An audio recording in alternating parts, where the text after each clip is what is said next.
There's the US dollar and the Zimbabwean dollar, but which dollar reigns supreme in the southern African nation? As some countries attempt to shift away from US dollar dependence in their own financial systems, Zimbabwe has been unable to shake off its reliance on it.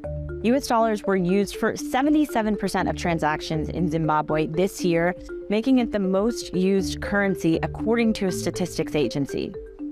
Businesses and locals are opting for USD to pay for everything from food to fuel, passports to tolls, and medicines and school fees. Even disputes about salary hikes by civil servants and compensation for white farmers thrown out of their land center around the US dollar. That's clearly a departure from what the government had intended back in 2019 when it reintroduced the Zim dollar in an effort to revive the economy.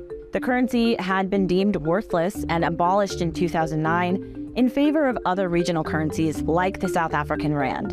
In the past 2 years, though, it's depreciated 91% against the dollar, making it one of the worst performing currencies in the world.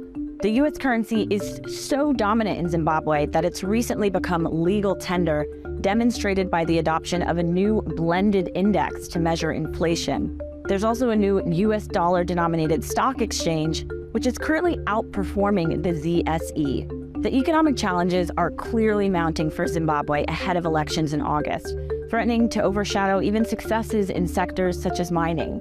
Here's what the country's finance minister recently told us. Zimbabwe is clear. The currency for transaction in Zimbabwe is not just the Zimbabwe dollar. It's also US dollar. It's also rand. Predominantly the US dollar. Oh, perfect. It is the US dollar. Nothing wrong with that. We as the government have said use the US dollar as part of the domestic currency agenda. So we're very comfortable with what's going on.